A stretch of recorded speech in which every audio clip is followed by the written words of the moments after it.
She walked onto the first-class cabin wearing a simple ivory linen dress and modest flats, but they humiliated her and forced her to leave. They had no idea her billionaire husband owned the entire airline, and what happened next left everyone speechless. The Denver International Airport buzzed with the usual chaos. Families hauling luggage, business travelers tapping phones, announcements crackling overhead. It was a crisp March morning, the Rockies looming beyond the terminal's glass walls. Rachel Carter stepped off a shuttle bus, her ivory linen dress catching the breeze. At 34, she was striking in a quiet way. Chestnut hair, half-tied, hazel eyes, warm but steady, a worn silver bracelet from her grandmother glinting on her wrist. Her backpack, faded from years of use, held her laptop and a dog-eared novel. No designer suitcase, no flashy logos. She looked like anyone else, which was exactly how she wanted it. Rachel wasn't just anyone, though. She was married to Ethan Carter, a tech billionaire whose fortune topped $50 billion after his latest venture, Ether Air, redefined budget travel with heart. But Rachel, co-founder and 40% shareholder, insisted on flying commercial. Their private jet sat unused. She said it kept her tethered to the real world, to the people they served.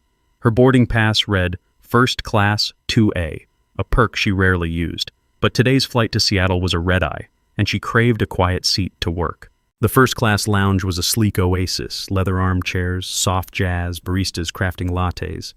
Rachel bypassed it, heading straight to the gate. She handed her pass to the agent, a young woman named Claire, whose smile faltered. "Ma'am, can you confirm your name?" Claire asked, squinting at the screen. Rachel nodded, voice gentle. "Rachel Carter." Claire's eyes flicked over her dress, her backpack, then back to the pass.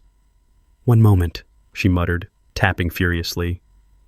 A man nearby, in a crisp suit, smirked. "Economy's that way," he said under his breath, loud enough for Rachel to hear. She didn't react, her gaze fixed on the jetway ahead. As Rachel settled into 2A, a first-class passenger named Vanessa Reed, dripping in gold jewelry, leaned toward her neighbor, voice loud enough for all. "Who let her in? That dress looks like a dish rag." Her laugh sparked others, heads turning. "She's slumming it for attention," Vanessa added, snapping a photo. Another passenger chimed in. "Bet she's a gate crasher. Security's slipping." Their taunts filled the cabin, a public shaming. Rachel adjusted her bracelet, her face serene, but the venomous stares burned, relentless and unearned. Boarding began, and Rachel stepped into the first-class cabin of Ether Air's newest plane. Plush seats, warm lighting, the faint scent of lavender. She slid her backpack under 2A, settling in with her novel. That's when the trouble started. Flight attendant Miranda Kane, mid-40s with a tight bun and sharper eyes, approached. "Excuse me," she said, her tone clipped. "This is first class. Can I see your boarding pass?" Rachel handed it over, her smile polite. Miranda studied it, her lips thinning. "There's an issue. Stay here." She walked off, signaling two colleagues, Tracy Wells, younger, with a forced grin, and Logan Pierce, a lanky guy with a permanent scowl. The trio huddled by the galley, glancing at Rachel. "Does she look first class to you?" Tracy whispered, loud enough to carry. Logan snorted. "Bet she grabbed someone's pass." Miranda returned, holding the pass like evidence.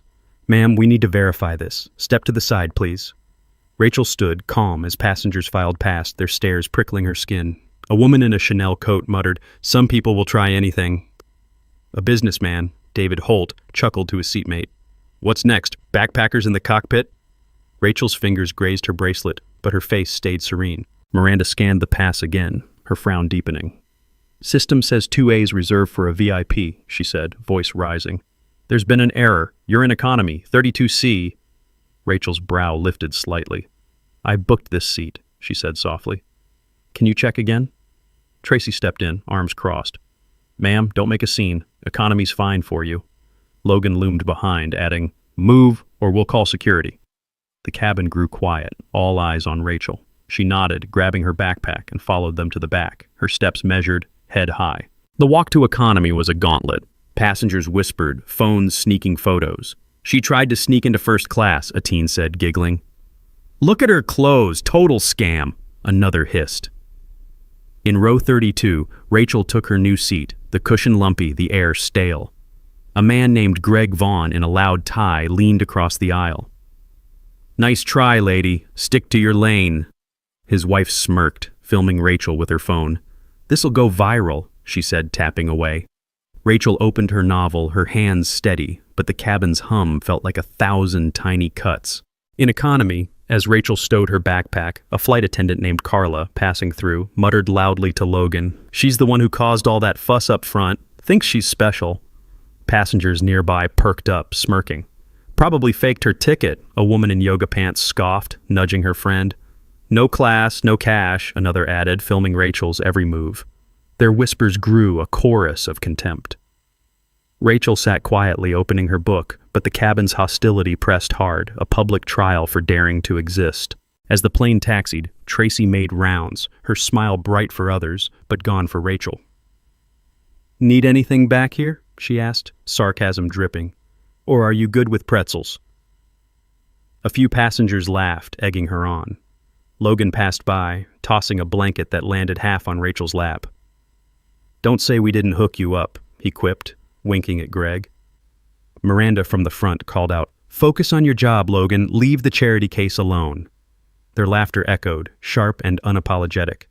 Rachel turned a page, her expression unchanged, but her hazel eyes caught the light, fierce beneath the calm. Greg's wife, Lisa, kept filming, narrating for her followers. "So this woman thought she could fake her way into first class. Look at her now," her voice carried, drawing snickers. "Bet she's never seen $1,000,000, Greg added, loud enough for the rows around. A college kid nearby, earbuds dangling, tweeted, "Lady and coach got owned. Tried to play rich, lol." The post spread, racking up likes. Rachel's fingers paused on her book, but she didn't look up, her silence a wall against their scorn. Takeoff was smooth, but the cabin's tension lingered. Miranda strutted through, her badge gleaming. "Economy's full of surprises today," she said to Tracy, glancing at Rachel. "Some people don't know their place." Tracy nodded, handing out drinks but skipping Rachel's row. "Oops, ran out," she said, shrugging. Logan, pushing the cart, muttered, "Should have stayed home, backpack girl." A woman named Ellen in a loud floral dress overheard and laughed. "She's probably writing a sob story for her blog," she said, sparking more chuckles. Rachel sipped water from her own bottle, her poise unbroken, but the air grew heavier. During meal service, Miranda walked through economy, her tray of first-class menus bypassing Rachel. "Nothing for her," she said to Tracy, loud enough for Rose to hear. "She's lucky to be on board at all." Passengers snickered, a man muttering, "Should have walked to Seattle." A teen nearby tweeted, "Crew roasting this fake rich lady. Iconic." The jabs kept coming, each one sharper, as phones captured Rachel's calm face. She sipped her water, unruffled, but the crew's open disdain fueled the crowd's cruelty, a spectacle of scorn. Mid-flight, Greg leaned over again. "Hey, what's your deal? You scam tickets often?" His tone was playful but cruel, his wife's phone still rolling. Rachel met his gaze, her voice soft. "I'm just traveling, like you." He scoffed. "Yeah, but we paid for it." Lisa zoomed in, whispering, "This is gold. Budget Barbie strikes out." Their taunts drew a crowd. Ellen joined in, saying, "Bet she's dodging fares next." The cabin felt like a stage. Rachel, its unwilling star, her dignity tested with every word. The plane landed in Seattle at dawn, the sky a soft gray. Rachel waited as others deplaned, her backpack slung over one shoulder. Miranda stood at the exit, her smile reserved for first-class passengers. "Hope you learned something," she said as Rachel passed, her tone icy. Tracy chimed in, "Stick to buses next time." Logan just smirked, waving her off. Outside, Rachel hailed a cab, her face calm, but her phone buzzed. Lisa's video, now viral, captioned, "First class fail. Know your place." It had 2 million views and counting. At the gate in Seattle, as Rachel waited to deplane, a group of first-class passengers lingered, their voices carrying. "She's the one who held us up," David Holt said, pointing. "Trying to play VIP in that outfit. Pathetic." His wife nodded, adding, "Ether's too good for her kind." Others joined in, snapping photos, one tweeting, "Budget chick ruined first class." The crowd's laughter swelled, a final jab. Rachel stood patiently, backpack ready, her grace untouched, but their malice lingered, a parting wound. X was ablaze by morning. "Ether air humiliates passenger," one post screamed, sharing the clip. "Classist much?" another read, with thousands of retweets, comments piled on. "Those attendants are trash." She didn't deserve that, but others were crueler. Dressed like that? Her fault. No way she's first class, scammer. Rachel sat in her hotel, scrolling the storm, her expression unreadable. She didn't reply, didn't rant. Instead, she opened her laptop, pulling up a file labeled Ether Air Service Incidents. Her fingers moved fast, her focus sharp. At Ether Air's Seattle headquarters, a glass tower overlooking Puget Sound, the boardroom was tense. Miranda, Tracy, and Logan sat near the front, their uniforms crisp, expecting praise for protecting the brand. They'd been flown in, told it was urgent. Miranda whispered to Tracy, "Probably a bonus for handling that wannabe." Logan nodded, smug. The room filled. Executives, shareholders, a PR team tapping tablets. Then the doors opened and Ethan Carter walked in, his presence commanding. At 39, he was lean, with dark hair and eyes that could warm or burn. Behind him was Rachel, in the same ivory dress, her backpack gone, her bracelet catching the light. The trio froze. Ethan took the head of the table, Rachel beside him. "Thank you for coming," he said, his voice low but steel-edged. "Yesterday, a passenger was humiliated on Flight 472. You moved her from first class to economy, questioned her right to be there, and mocked her in front of others." Miranda's smile faded. Tracy shifted, uneasy. Logan's smirk vanished. Ethan clicked a remote and Lisa's video played on a screen. Every word, every laugh, crystal clear. The room went silent, the attendants' faces paling. Ethan leaned forward. "The woman you humiliated is Rachel Carter, my wife, co-founder of Ether Air. She holds 40% of this company and wrote the customer service charter you're sworn to uphold." Gasps rippled. Miranda's hands trembled. Tracy stared at the floor. Logan's jaw clenched, his eyes darting for an exit. Ethan's voice hardened. "You didn't just break policy, you broke trust with her, with every passenger who boards our planes." Rachel stood, her voice calm but piercing. "I'm not here to point fingers," she said, sliding a report across the table. "This documents 27 incidents of class-based discrimination on Ether Air flights, passengers judged by their clothes, their bags, their accents. I was one.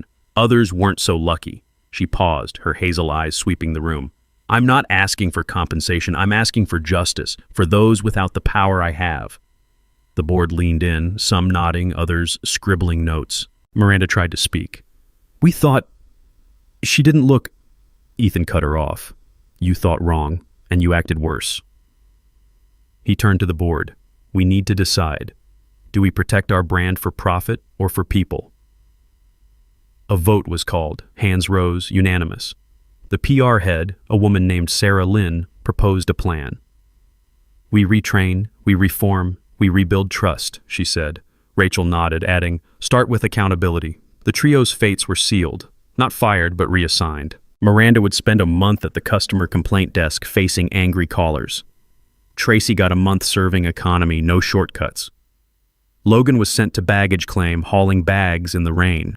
All three faced mandatory training under Rachel's charter, line by line. The board approved a new initiative, Respect Beyond Appearance, a global campaign to retrain staff, redesign policies, and ensure no passenger felt less than human. Rachel's report became its blueprint, her vision, its heart. Tracy's economy stint broke her. Serving crowded rows, she faced glares from passengers who'd seen the video. "You're the one who mocked her," a mother snapped, refusing her tray. Tips dried up, her charm useless. Online, her name trended with #classist crew, her past boasts ridiculed. She trained under Rachel's charter, each rule a reminder of her failure. Rachel's campaign soared while Tracy's pride crumbled, her lesson etched in every ignored smile. Miranda's reassignment hit hard. At the complaint desk, she faced endless calls, angry passengers citing her viral cruelty. "You shamed that woman," one yelled, quoting Rachel's story. Her colleagues distanced her, her badge a mark of shame. Ex-users dug up her old posts, exposing her snobbery. At night, she scrolled "Can't Ether apologize," her name trashed. Rachel's initiative thrived, while Miranda's arrogance cost her respect, her career now a lesson in humility. The fallout was swift. Lisa's video, once a weapon, backfired. Ex-users dug into Miranda's LinkedIn, Tracy's old tweets, Logan's public posts, calling out their elitist vibes. A hashtag, Ether apologize, trended, but so did hashtag Rachel rises, with fans posting, "She's the real deal." Lisa deleted her account, her viral fame souring. Greg issued a weak apology online. It was buried under backlash. The media pounced. CNN, billionaire's wife shames airline bias. On Forbes, Rachel Carter redefines class. 3 months later, Rachel boarded another Ether Air flight, Denver to Chicago. Same ivory dress, same bracelet, same backpack. The gate agent, a new hire named Maya, smiled warmly. "Welcome, Ms. Carter." The cabin was bright, the crew attentive. Logan stood at the entrance, his uniform slightly wrinkled, his nod respectful. "Welcome back, Ms. Carter," he said, voice low. "Thank you for the lesson." Rachel met his eyes, her smile soft, not smug. She took seat 2A, opened her novel, and settled in. The flight was smooth, the service flawless. A young woman in a hoodie, clutching a worn duffel, sat across the aisle. The crew treated her like royalty. Extra pillows, a warm meal, a kind word. Rachel watched, her heart full, knowing this was the change she'd fought for. Not for her, but for everyone. The plane soared over the plains, the horizon endless, and Rachel turned another page, her work just beginning. She'd turned their cruelty into a new kind of sky, one where no one flew beneath anyone else. Sometimes, the most powerful statements come without a single raised voice. Just a quiet woman in a linen dress who refused to shrink. If this story touched something in you, remember, respect isn't worn, it's earned. And sometimes, the most powerful people in the room are the ones no one bothered to look at. Like, share, comment, and subscribe if you believe dignity should never depend on how someone looks. Because sometimes, one quiet woman in a simple dress can change the way the world sees itself.